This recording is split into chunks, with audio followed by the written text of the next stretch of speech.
दूषण और त्रिशिरा का वध। खर की सेना की दुर्दशा देखकर दूषण अपनी विशाल सेना को साथ लेकर राम के समक्ष आ डटा।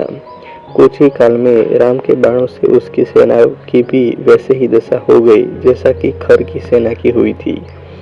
अपनी सेना की दुर्दशा देखकर क्रुद्ध दूषण ने मेघ के समान घोर गर्जना की और तीक्ष्ण बाणों की वर्षा आरंभ कर दी। उसके इस आक्रमण से कुपित होकर राम ने चमकते खूर से दूषण के धनुष को काट डाला तथा एक साथ 4 बाण छोड़कर उसके रथ के चारों घोड़ों को बींध दिया, जिससे चारों घोड़े निष्प्राण होकर भूमि पर गिर पड़े। पुनः राम ने एक अर्ध चक्राकार बाण छोड़कर दूषण के सारथी के सिर को धड़ से अलग कर दिया। इस पर क्रोधित दूषण एक परिघ उठाकर राम को मारने झपटा। राम ने भी पलक झपकते ही अपना खड्ग निकाल लिया और दूषण के दोनों हाथ काट डाले। पीड़ा से चरपटाता हुआ वह मूर्छित होकर धराशायी हो गया। दूषण की ऐसी दशा देखकर सैकड़ों राक्षसों ने एक साथ राम पर आक्रमण कर दिया। प्रत्युत्तर में रामचंद्र ने स्वर्ण तथा वज्र से निर्मित तीक्ष्ण बाण छोड़कर उन सभी राक्षसों का नाश कर दिया। इस प्रकार से दूषण सहित उसकी अपार सेना यमलोक पहुंच गई।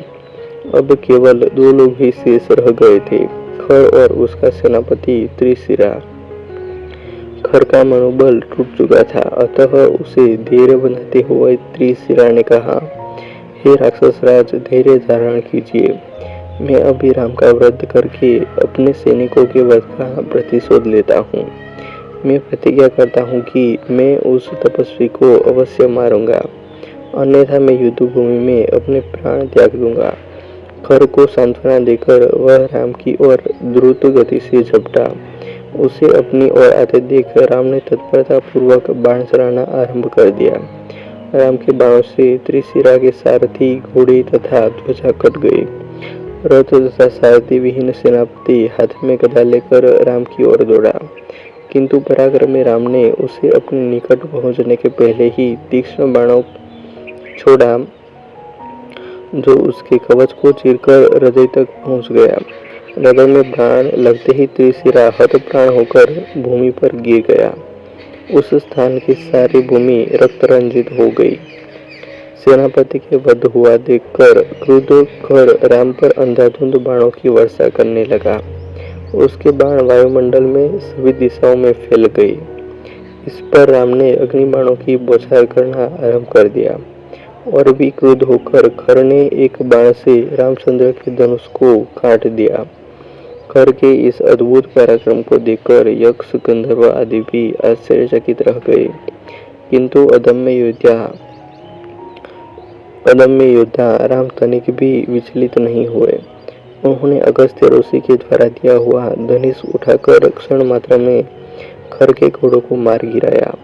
रथहीन हो जाने पर अत्यंत क्रोधित होकर पराक्रमी खर हाथ में गदा ले राम को मारने के लिए दौड़ा। उसे अपनी ओर आता देखकर राघव बोले, हे राक्षस राज, यदि संपूर्ण ब्रह्मांड का स्वामी भी निर्दोष हो तथा स्वजनों को दुख देता है तो उसे अंत में अपने पापों का फल भोगना ही पड़ता है। तुझे भी निर्दोष ऋषि मुनियों को भयंकर यातनाएं देने का परिणाम भुगतना पड़ेगा। मैं तुझ जैसे अधर्मी दुष्ट दानवों का विनाश करने के लिए ही वन में आया हूँ। अब तेरा भी अंतिम समय आ पहुँचा है। अब किसी भांति तू बच नहीं सकता। राम के वचनों को सुनकर खर ने कहा, हे अयोध्या के राजकुमार, तुमने स्वयं के मुख से स्वयं की प्रशंसा करके अपनी तुच्छता का ही परिचय दिया है। तुम में इतना सामर्थ्य नहीं है कि तुम मेरा वध कर सको। मेरी यह गदा आज तुम्हें चिर निद्रा में सुला देगी। इतना कहकर खर ने अपनी शक्तिशाली गदा को राम के हृदय का लक्ष्य करके फेंका। राम ने एक ही बाण से उस गदा को काट दिया और एक साथ अनेक बाण छोड़कर खर के शरीर को क्षत विक्षत कर दिया।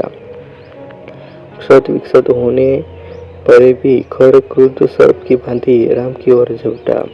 उसे अपनी ओर लपकते देखकर राम ने अगस्त्य मुनि द्वारा दिए गए एक ही बाण से खर का हृदय चीर डाला।